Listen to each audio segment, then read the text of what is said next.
kitchen. This is where Saturday lunch has been going on for the last 10 years. Can you believe it?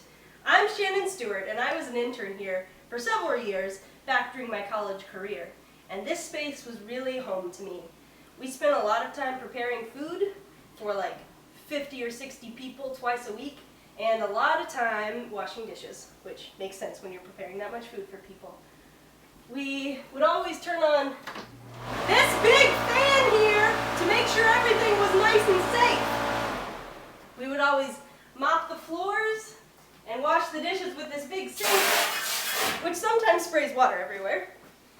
And even though there are some challenges to using this kitchen in a building that's around 100 years old, we really loved it here.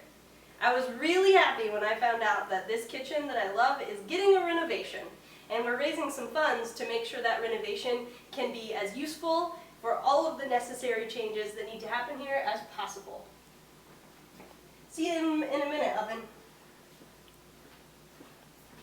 When I was an intern here, we would typically have around 40 or so people on a Saturday, and more than that usually on a Thursday. Thursday supper happens here too. Everyone would be gathered around here. We put a lot of emphasis on having family-style meals and making sure people felt like they were really involved in the meal. So this is what I would always say to people. They'd be like, "Oh, you work at the soup kitchen?" And I would say, "No, I do not work at a soup kitchen. I work at a community meal."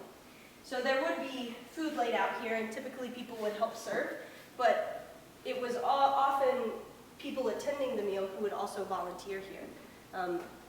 I think one of the essential tenets of Saturday lunch at UCM is that it's inclusive. So it's not about people coming here to eat, it's about people coming here to experience. And sometimes that's experiencing really delicious cooking, but it's also experiencing community with people. There would always be tables set out all the way to the walls. Their renovations have happened recently, so you can see the walls look a little, well, you don't know that, but the walls look a little different than when I was here. We used to have bulletin boards all over the space, and people would be, pretty much right up to the wall, sitting in their seats, and there would be kind of conversation starters all around the room. Here, there was a board about what economic justice. So it was, taking into effect social justice and environmental justice as well. So sometimes people would talk about that. Over on that wall, there was a board that said, "Why do I love to serve?" And people could write down little messages about what they were doing here at the meal. And sometimes it was the volunteers writing those messages, and sometimes, again, it was the people that come to the meals that we tend to think of as the service recipients.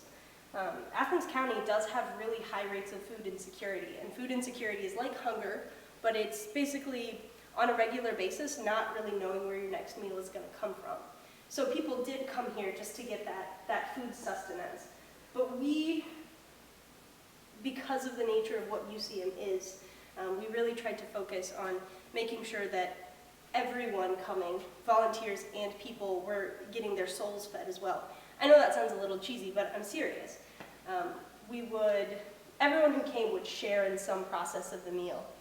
There was a couple that used to come almost every week. They'd come in on the bus. Their names were Gary and Francis, and Gary would always come in. These salt and pepper shakers used to be in a different cabinet, but he'd always come in, didn't even ask what needed to be done. He'd just start setting out salt and pepper shakers. This might be 2 peppers, but he did it right. And then he'd set out the baskets and napkins. And then once he got all the tables set, he'd sit down and he'd start drawing. And then volunteers would start coming in, because they always got here early. So the volunteers would come in and he'd say, "Hey, come here, look at what I'm drawing." So then he'd draw them into a conversation about, he would always draw plots of like, this is a town, and this is the bakery, and this is the post office. So those volunteers thought that they were coming here to feed hungry people, but when they got on here, they actually got to know somebody who was a piece of this community. And I hope that they took more away than just getting some volunteer hours. This kitchen is good enough right now to feed people. And it's good enough right now to be a space where people can come in and have real conversations about what it's like to be in poverty, or what it's like to be a student, or what it's like to play softball on the weekends. It's not just a soup kitchen. But we need to renovate the space so that we can embody another central tenet of what UCM is all about. A lot of times in our society, it's pretty obvious who we value. People that don't have a lot of money don't have a lot of access to nice things.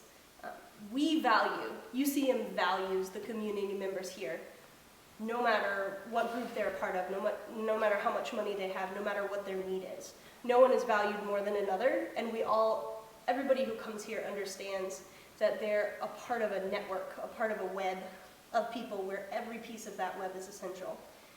So having a nice space for people to come and prepare a meal together and share it together that really shows how much we value everyone in this community is really important. If there's some crumbling infrastructure, if the fan hasn't been changed in a long time, if we need better ventilation, better fridges, it kind of gets into you. I mean, we can work really hard to make this a nice space, but making it beautiful on the outside to represent what's happening on the inside, I think is a really good idea. So, keep some money. That was great. Do you want to grab some footage at the gardening